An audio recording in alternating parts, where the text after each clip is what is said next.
Bien, bueno, vamos a leer una porción de Lucas 19, donde nos habla lo que ahí en el subtítulo tiene la entrada triunfal.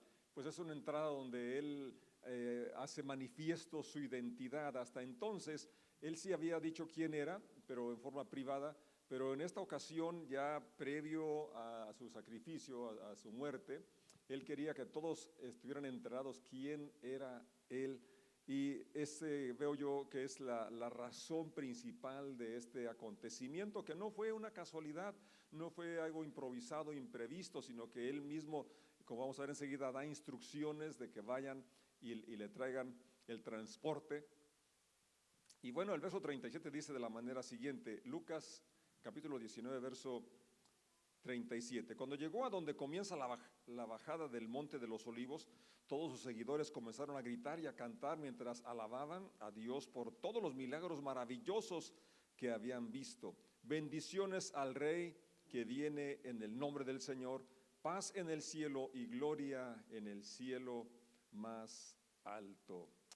Oremos. Padre, te damos muchas gracias porque podemos reunirnos, podemos juntos cantar, juntos celebrar y declarar tu presencia y tus verdades. Gracias porque también podemos orar, acercarnos a ti confiadamente, podemos exponer nuestra necesidad y nuestra confianza en ti, y podemos también sentarnos ahora y escuchar, y rogamos que hables a nuestro espíritu. En el nombre de Jesús decimos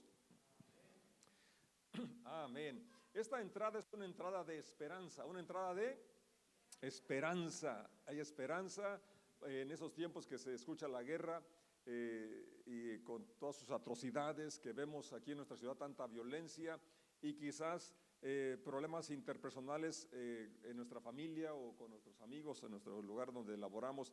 Este es un mensaje que trae esperanza, porque algo de lo que él mismo se identifica como es el portador de la paz, y él dijo: mi paz les doy, mi paz les dejo. Por eso este pasaje tiene esta palabra clave, un mensaje de esperanza, que sí podemos vivir en paz con Dios y en paz unos con otros. Dice el verso 28 del capítulo 19 de Lucas, después de contar esa historia, usted puede leer a qué historia se refiere, y precisamente habla de la historia que contó con el fin de dejar claro que no era ya que iba a arrancar el establecimiento del reino de Dios como ellos lo esperaban, una restauración literal para los hebreos, porque también en Hechos capítulo 1, cuando antes de ascender está con los discípulos, le preguntan: ¿vas a restaurar el reino a Israel? Hablando de una forma política, que se quitara a los romanos y pudieran ellos gobernar como nación independiente.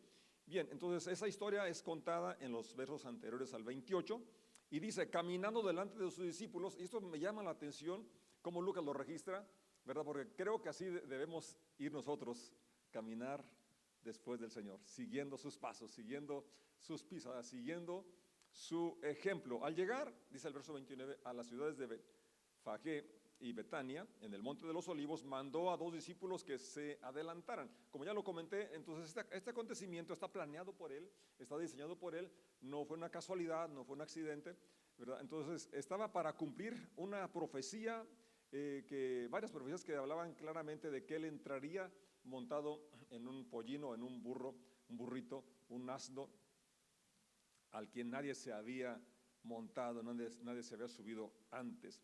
Les daba instrucciones específicas, dice el verso 30, vayan a la aldea que está allí, les dijo, al entrar verán un burrito atado que nadie ha montado jamás, desátenlo y tráiganlo aquí. Si alguien les pregunta por qué desatan al burrito, simplemente digan: el Señor lo necesita. Y aquí podemos ver varias cosas.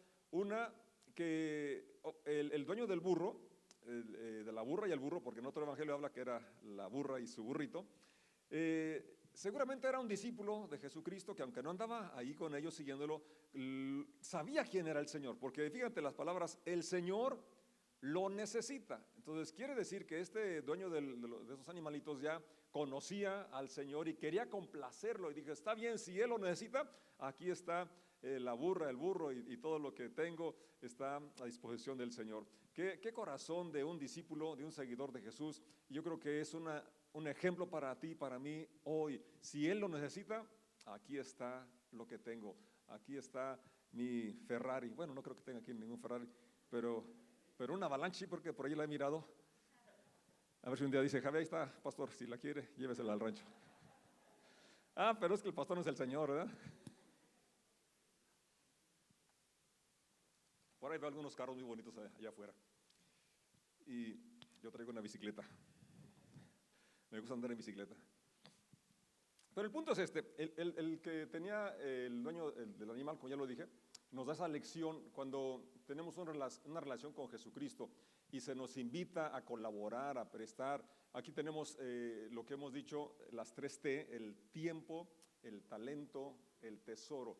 Y creo que lo que más escasea es el tiempo, bueno, quizás también el tesoro, pero la verdad, el corazón generoso siempre va a estar dispuesto a contribuir con lo que tengamos. Así es. Quizás esta persona, dueño de los animalitos, tenía otras cosas, pero lo que en ese momento requería del Señor era solamente a ese burrito. Y luego, para ser usado por Dios hay que soltarse, ¿verdad?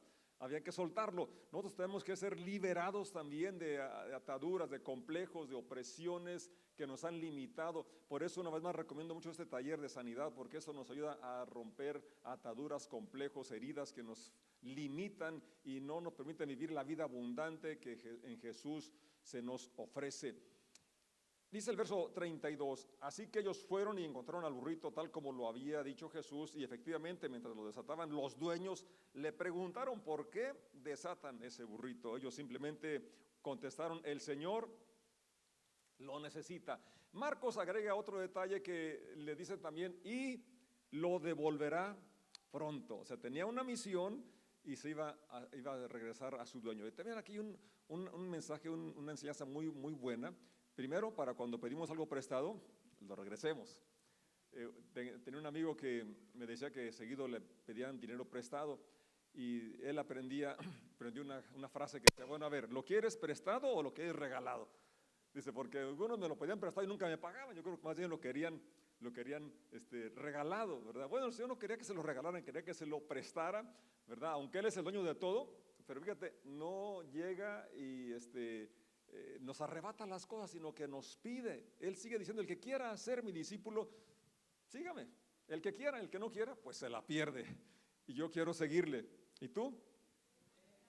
También vemos una lección importante cuando ofrecemos nuestra vida, nuestras cosas a manos del Señor, y Él nos las regresa multiplicadas y una satisfacción muy bonita cuando lo que tenemos puede ser usado en manos de Dios para bendecir a otras personas. Podemos ser instrumentos en sus manos, canal de bendición para bendecir a otros. Dice el verso 35, entonces le llevaron el burrito a Jesús, pusieron sus prendas encima para que Él lo montara. 36, a medida que Jesús avanzaba, la multitud tendía sus prendas sobre el camino delante de Él. Cuando llegó a donde comienza la bajada del monte de los olivos, todos sus seguidores empezaron a gritar y a cantar mientras alababan a Dios por todos los milagros maravillosos que habían visto. Este es el versículo con el que iniciamos y fíjense qué cosas cómo narra por qué estaba la gente cantando, por qué estaban eufóricos. Había dos cosas importantes y una es que ellos habían visto muchos milagros. Yo no sé si tú has visto algunos milagros. ¿Has experimentado algún milagro en tu vida? Sí, eso es lo más importante. Verlos es bonito, es maravilloso, ¿verdad? Pero más experimentarlos. Y el milagro más grande es el perdón de nuestros pecados, la liberación de la amargura, de la desesperanza, del odio. Ese es el milagro más grande que ahora podemos disfrutar la vida plenamente que se nos ofrece en Cristo Jesús. Por eso ellos podían gritar, podían cantar, podían alabar a Dios. Nos habla ahí en otros lugares que había resucitado a Lázaro y este milagro lo habían hecho, lo habían compartido, sabían de ese milagro de otros, algunos porque lo habían mirado, testigos oculares, otros porque lo habían escuchado, pero otros más porque lo habían experimentado. Y yo creo que esa es la parte más importante, no solamente que veamos, que escuchemos, sino que lo experimentemos.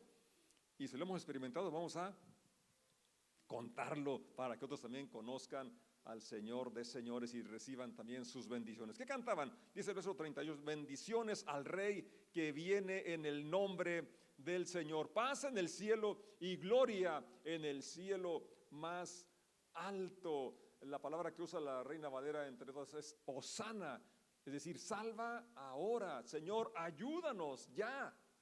Estaban cantando y declarando, ¿verdad? Que reconociendo primeramente su soberanía, reconociendo que Él era el rey, que era el Mesías esperado, que venía a libertar a los judíos, ¿verdad? Pero también estaban esperando que sucediera ya. Salva ahora, Hosana, salva ahora, ayúdanos ya. Era una alabanza, pero también una súplica, una petición. Y también está basada en el Salmo 118, que dice así, el verso 24 en adelante: este es el día que hizo el Señor, nos gozaremos y alegraremos en él. Este era el día esperado, el día en que el Mesías se manifestaba, se daba a conocer, y esperaban por tanto la intervención, que fueran liberados de su opresión. Espero que este sea el día para ti, que este sea el día para ti. Si estabas oprimido, sin esperanza, afligido, que puedes decir como el salmista: este es el día que hizo el Señor. Este día puedo disfrutar de su liberación,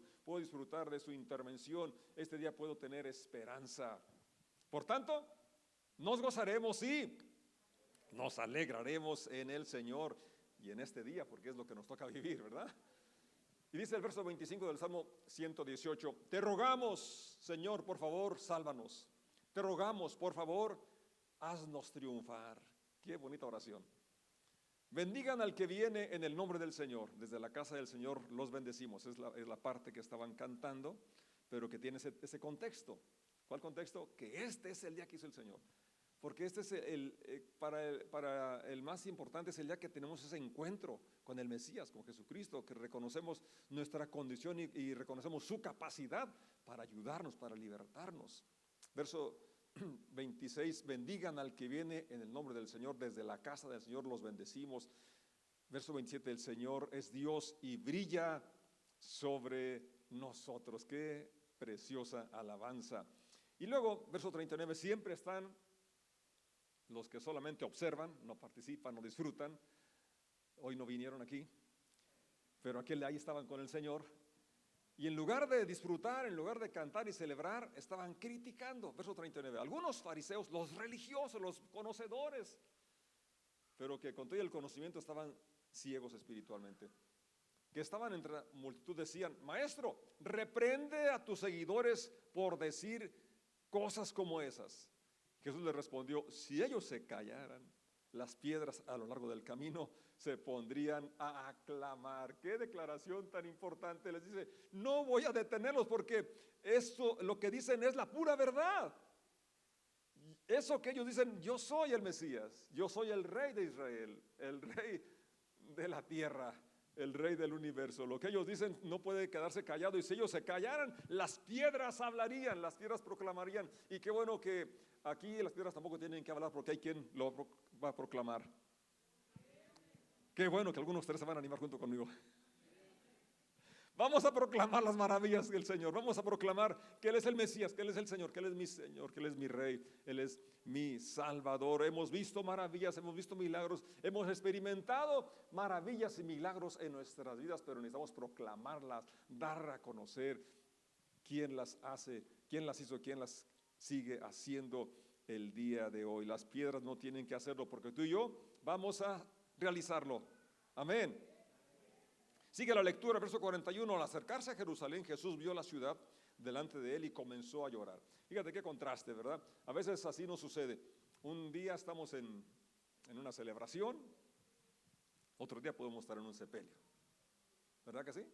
De la misma familia puede ser. A mí me pasó hace unos días. Un domingo estuve en una boda con mi tía, y a los siguientes días, la misma semana, en un sepelio. 2 personas tendidas. Un matrimonio, mis primos. Qué triste, ¿no? Pero el contraste así sucede. A veces hay tiempo de llorar y también hay tiempo de reír.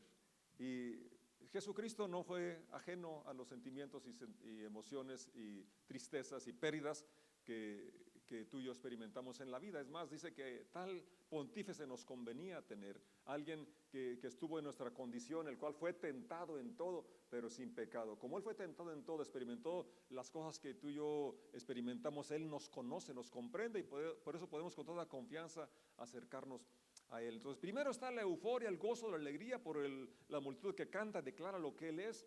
Y ahora él contempla la ciudad y dice este versículo que comenzó a llorar. ¿Cómo quisiera que hoy tú, entre todos los pueblos, entendieras el camino de la paz? Fíjate, esta palabra es clave. Entendieras el camino de la paz. Que tú y yo pudiéramos también entender ese camino, el camino del Señor. Pero ahora es demasiado tarde y la paz está oculta a tus ojos. No pasará mucho tiempo antes de que tus enemigos construyan murallas que te rodeen y te encierren por todos lados. Te aplastarán contra el suelo y a tus hijos contigo. Tus enemigos no dejarán una sola piedra en su lugar, porque no reconociste cuando Dios te visitó. Y esto pasó 70 años después, cuando precisamente fue sitiada la ciudad, fue saqueada, quemada y destruido el templo y todas las construcciones. Y el versículo 44 termina, porque no reconociste cuando Dios te visitó. Bien, pero hoy es importante que tú y yo reconozcamos que Él nos ha visitado y que podamos disfrutar de su paz, de su bendición y extraer principios que nos ayudan el día de hoy en esta entrada triunfal, o esta entrada donde se da a conocer Él públicamente. Como ya lo dije, hasta antes había hablado con la samaritana diciendo yo soy el Mesías, había hablado con Nicodemo, había hablado con personas que se había identificado claramente que Él era al que esperaban, pero es esta la única vez o primera vez que lo hace de una forma manifiesto, porque estaba preparándose ya para ir al Calvario, y también cumplía en esas fechas más o menos lo que antes el cordero que era sacrificado era escogido y separado antes del día del sacrificio.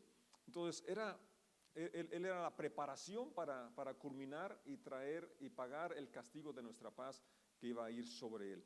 Ahora, generalmente lo que los hebreos esperaban era que Jesucristo levantara un ejército o con un milagro acabara con los romanos que los estaban oprimiendo ya por mucho tiempo, y tenían una mente también muy limitada, pensando que solamente era para Israel la venida del Mesías, ¿verdad? Pero vemos desde el inicio el Señor ha querido bendecir no solo a una nación, sino a todas las naciones. Su deseo es que cada persona conozca y disfrute de su libertad, de su bendición. Entonces no es en la forma militar, porque ya había dicho un profeta, el Señor dijo por el profeta, mis caminos no son tus caminos, los caminos de Dios son más altos que nuestros caminos. Entonces el camino de la paz que no conoció Israel, necesitamos conocerlo tú y yo. No es a través de la espada, no es a través del ejército, sino a través del amor, a través del servicio, a través de la iglesia, a través de la comunidad, cuando nos respetamos unos a otros. Si se gana algo con violencia, se requiere la violencia para mantenerlo, ¿verdad?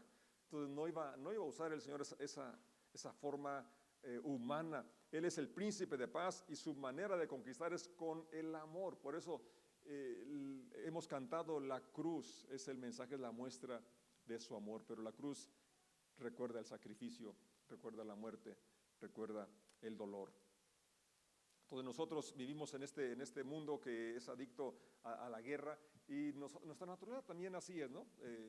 Respondemos, el cuerpo se prepara para huir o para pelear cuando hay una injusticia, cuando somos agredidos, ¿no es cierto? Bueno, yo sí, no sé tú. Entonces, ellos esperaban que así actuara el Señor, ¿verdad? Pero realmente no es así. La paz que viene, la paz que Él espera, es una paz que construye, una paz que perdona, una paz que se establece cuando perdonamos, cuando servimos, cuando prevalece el amor ante la injusticia, ante los insultos. Y es lo que hizo el Señor. Precisamente nos habla Pedro que cuando lo insultaban Él no respondió maldición. De Él se dice que enmudeció, como cordero fue llevado al matadero. Ese es el camino de la paz que hoy se nos invita a tomar, y que esa vendrá de nuestras manos cuando podemos ponernos al servicio de los que nos rodean. El principio que vemos aquí en este pasaje, ¿verdad? De que entra en un burro de una forma humilde, no en un caballo, porque el caballo era para la guerra, pero ya estaba profetizado, ¿verdad?, que iba a ser en un burro, porque se relaciona con el trabajo, con la humildad, con la mansedumbre.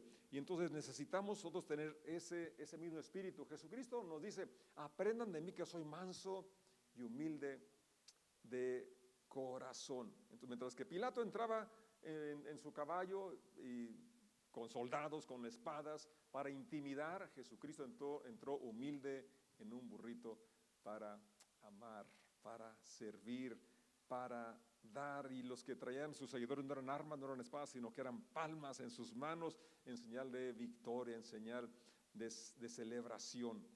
Ahora, los sacerdotes entraban en un burro, el sumo sacerdote entraba en un burro, entonces quiere decir que también había un simbolismo en su entrada a Jerusalén, porque Él es nuestro sumo sacerdote, como ya lo mencioné, que Él entró para abrir camino y Él ahora nos invita a acercarnos confiadamente al trono de su gracia. A través de su sacrificio tenemos acceso al amor de Dios, y es el amor de Dios el que nos va a ayudar a vivir en paz unos con otros, en paz con Dios, en paz, una paz personal interior y una paz en nuestra familia. ¿Alguien dice amén? Que es debe ser un remanso nuestro lugar, nuestro hogar debe ser un lugar donde queremos llegar. Hace tiempo leí de una persona que fue con no sé si era psicólogo o consejero, y ya le está contando, es la señora la que le cuenta, le está pidiendo consejería, y él dice, ¿cómo le hago? Porque mi esposo llega borracho. Y después de escucharla un buen rato, dice, señora, si yo fuera su esposo también tendría que llegar borracho. Entonces hay hombres que no quieren llegar a su casa porque la mujer, o a la inversa, ¿verdad? La verdad, eso es una anécdota nada más, pero se da de las dos cosas, y la verdad cada uno somos responsables y podemos proveer la paz y que nuestro hogar sea un remanso, un oasis donde queremos estar, donde queremos llegar. Y esto se logra cuando el amor de Dios es el que llena nuestros corazones, y que no solamente nuestra casa, sino el lugar donde estamos sea un espacio donde se manifieste, se respire el amor de Dios. Entonces, concluyendo, ves que aún en aquella época el burro era un animal muy apreciado, porque era el que transportaba los víveres, era un animal que decían trae vida, porque ahí cargaban el pan, el agua, el vino para sobrevivir, y el caballo era solamente utilizado para la guerra. Por eso, en Zacarías capítulo 9, verso 9, ya se ha hablado de este acontecimiento que Jesucristo está cumpliendo al pie de la letra, y como dije, no fue accidental, Él mismo ordenó cómo se hiciera, porque Él estaba consciente de quién era Él y se estaba dando a conocer, y qué bueno que tú y yo lo conocemos, y ahora nos toca el privilegio de darlo a conocer también con ese espíritu de mansedumbre. Dice Zacarías 9, del verso 9 en adelante: alégrate, oh pueblo de Sión, grita de triunfo, oh pueblo de Jerusalén, mira, tu rey viene hacia ti. Fíjate qué precioso, ¿no? Los súbditos van hacia el rey, ¿no? O el rey manda a llamar, pero el rey viene hacia ti. Él es justo y victorioso, pero es humilde, montado en un burro, montado en la cría de una burra. Quitaré los carros de guerra de Israel y los caballos de guerra de Jerusalén. Destruiré todas las armas usadas en la batalla, y tu rey traerá paz a las naciones. Su reino se extenderá de mar a mar, desde el río Éufrates hasta los confines de la tierra. Debido al pacto que hice contigo, sellado con sangre, yo liberaré a tus prisioneros de morir en un calabozo sin agua. Regresen al refugio, ustedes prisioneros que todavía tienen esperanza. Hoy mismo prometo que les daré 2 bendiciones por cada dificultad. Vamos a estar de pie, darle gracias por esas promesas que son para nosotros este día. Si podemos poner nuestra confianza en Jesús, y sabemos que este es el día que hizo el Señor, porque podemos ver esa